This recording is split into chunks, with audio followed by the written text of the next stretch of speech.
అస్సలాము అలైకుం వరహమతుల్లాహ్. సోదరులారా సోదరీమణులారా, అల్హమ్దులిల్లా, అల్లా యొక్క దయ, అల్లా యొక్క కరుణ.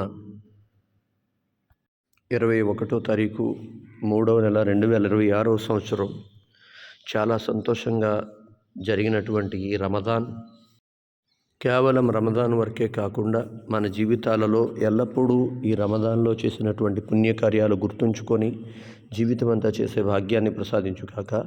ఇక్కడ ఏవైతే ఫోటోలు మనకు కనబడుతున్నాయో ఇవన్నీ కూడా కన్నాపురం, జంగారెడ్డిగూడెం, కొయిలగూడెం వెళ్ళేటువంటి దారిలో ఉన్నటువంటి కన్నాపురం మస్జిద్ వాళ్ళు ప్రతి సంవత్సరం కూడా వారు సంతోషాన్ని నలుగురితో పంచుకోవడం అనేది చేస్తారన్నమాట.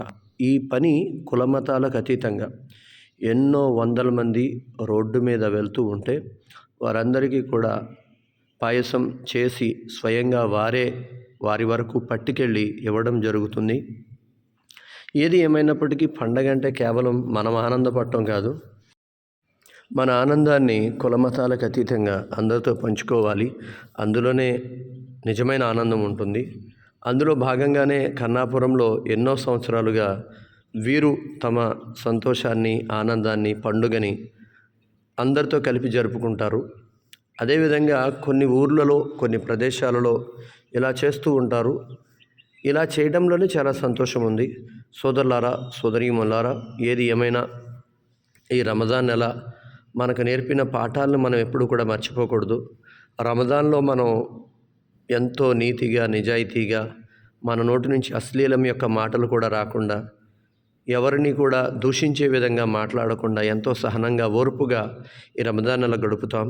అదేవిధంగా మనం మిగతా 11 నెలలు కూడా గడిపేటువంటి ఆలోచన చేయాలి. అల్లాతో కూడా అదే దువా చేస్తూ ఉండాలి. మేము రమజాన్లో ట్రైనింగ్ అయితే తీసుకున్నాం, కానీ మిగతా 11 నెలలు ట్రైనింగ్ అయితే మాత్రం మేము చేయాలంటే చేయలేం.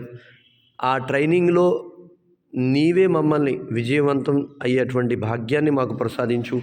నీకు నచ్చేటువంటి పనులు చేసే భాగ్యాన్ని ప్రసాదించు. నీకు ఇష్టం లేనటువంటి పనుల జోలికి వెళ్లకుండా రక్షించు. అందరితో కూడా కలిసిమెలిసి మంచి ప్రవర్తన చేస్తూ ఒక మంచి ముస్లింగా బ్రతికి ఒక మంచి ముస్లింగా చనిపోయేటువంటి భాగ్యాన్ని ప్రసాదించి అని చెప్పి అల్లాతో దువా చేస్తూ ఉండాలి. సోదరులారా సోదరీమణులారా, అదేవిధంగా రమజాన్ వెళ్ళిపోయింది, మీకు తెలియదేమీ లేదు, మస్జిదులు ఖాళీ అయిపోతాయి. అలా ఖాళీ అవ్వకుండా మనం చూసుకోవాలి. మారు అల్లా గృహానికి ఎప్పుడు వెళ్దామా, నమాజ్ ఎప్పుడు చేద్దామా అనేటువంటి ఆలోచనలు మన మనసులో కలుగుతూ ఉండాలి. అప్పుడే మన రమజాన్ యొక్క పూర్తి ఉద్దేశం నెరవేరుతుంది.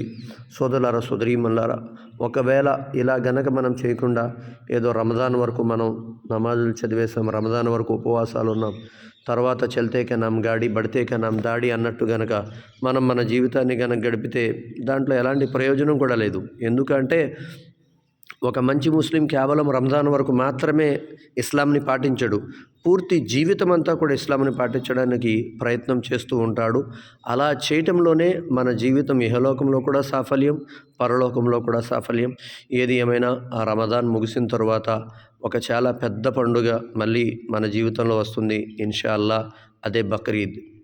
ఈ బక్రీద్ పండుగ కూడా చాలా సంతోషంగా అల్లాకు ఇష్టమైన విధంగా జరుపుకోవాలని, అదేవిధంగా మన దేశం బాగుండాలని, మన దేశంలో హిందువులు, ముస్లింలు, క్రైస్తవులు, సిక్కులు, జైనులు, బౌద్ధులు అందరూ కూడా కలిసిమెలిసి సస్యశ్యామలంగా బ్రతకాలని, ఎలాగైతే మన పూర్వీకులు బ్రిటిష్ వారిని ఈ దేశాన్ని నుంచి తొలగించడం కోసం కులమతాలకు అతీతంగా ఒక్కటయ్యి వారిని వెళ్ళగొట్టారో, అలాగే ఈ రోజుల్లో కూడా కుల మతాలకు అతీతంగా మనమందరినీ కలుపుకొని సంతోషంగా బ్రతకడం చాలా ముఖ్యం.